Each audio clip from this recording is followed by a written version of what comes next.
Hello বন্ধুরা, আগামী 11 December জীবনের একটা বড় পরীক্ষায় তোমরা অ্যাটেন্ড করতে যাচ্ছ। সেই পরীক্ষার বিষয় সংক্রান্ত নিয়ে আজকে এই ভিডিওতে আমি দু চার কথা আলোচনা করছি। প্রথমেই বলবো, এটা চাকরির পরীক্ষা জীবনের আর 10টি পরীক্ষা থেকে সম্পূর্ণভাবেই আলাদা।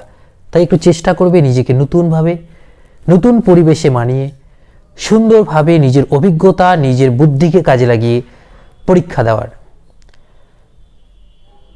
তো আজকে যে বিষয়গুলো নিয়ে আলোকপাত করছি পরীক্ষা সংক্রান্ত বিষয়, সেগুলি হলো, প্রথমে মনে রাখতে হবে 25 জন শিক্ষার্থীকে একটি ক্লাসরুমে বসানো হবে, সেখানে একজন ইনভিজিলেটর থাকবেন। তোমাকে পরীক্ষা হলে প্রবেশ করতে হবে ঠিক 9:30 থেকে 11টার মধ্যে। মনে রাখবে এর পরে আর কোনো প্রবেশ হবে না। 11:30 বেজে যাবে, তোমার আইডি প্রুফ চেক করা হবে। এরপর ঠিক 11:30 থেকে 11:45-এর মধ্যে ইনভিজিলেটর তোমাকে ভালো করে পরীক্ষা সংক্রান্ত সমস্ত কিছুই সেখানে বুঝিয়ে দেবেন। এরপর ঠিক 11:45-এ ইনভিজিলেটর তোমাকে বুকলেট এবং ওএমআর শিট বিতরণ করবে। 11:45 থেকে 11:59 পর্যন্ত তোমাকে কিন্তু সব কিছু ভালো করে পড়তে হবে, যা যা লেখা সেখানে থাকবে। এরপর 12টা থেকে 2:30 পর্যন্ত পরীক্ষা চলবে। ঠিক 2:25-এ ওয়ার্নিং বেল। মনে রাখবে কোনো রকম ধাতব বস্তু সঙ্গে চলবে না নিয়ে যাওয়া।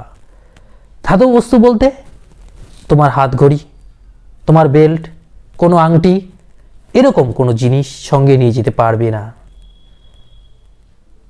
সিসিটিভি ঘেরা থাকবে তোমার শ্রেণীকক্ষ যেখানে পরীক্ষা দেবে তুমি। বিশেষ করে খেয়াল রাখবে, অ্যাডমিট কার্ড যেটা তুমি পেয়েছো তার 2 কপি জেরক্স তোমাকে সঙ্গে আনতে হবে। অ্যাডমিট কার্ডে যে ছবি দিয়েছো সেই ছবি কিন্তু তোমাকে সঙ্গে করে আনতে হবে। কালো কালির বল পেন অবশ্যই রেডি করে রাখতে হবে। এবং আবার বলছি, অরিজিনাল আইডি প্রুফ সঙ্গে অবশ্যই আনবে। তোমার যে কোনো অরিজিনাল আইডি প্রুফ বলতে voter card, Aadhaar card, ration card, driving licence, etcetera etcetera. পরীক্ষা বারবার আসলেও চাকরির পরীক্ষা কিন্তু খুবই গুরুত্বপূর্ণ পরীক্ষা, যার মাধ্যমে জীবনের ভাগ্য এবং ভালো থাকার ভাগ্য নির্ধারিত হয়। তো ছেলে খেলা না করে পরীক্ষাকে পরীক্ষার মতো ভেবে তুমি গুরুত্ব দিয়ে প্রিপারেশান যেমন নিয়েছো, সঙ্গে এই জিনিসগুলো কিন্তু পরীক্ষার অন্ততপক্ষে 1টা দিন বা 2টো দিন আগেই তৈরি করে রাখো। সময় মতো পরীক্ষা হলে পৌঁছে সুন্দর করে তোমার বুদ্ধিকে কাজে লাগিয়ে তোমার নিজস্ব মেধাশক্তির মাধ্যমে তুমি ভবিষ্যৎ তোমার নির্ধারিত করে আগামী ভবিষ্যৎ আরও অনেক দূর এগিয়ে যাও, এই আশা রাখছি আমার ভিডিওর মাধ্যমে। তোমাদের পরীক্ষা সকলের ভালো হোক, সকলেই ভালো থাকো, সুস্থ থাকো।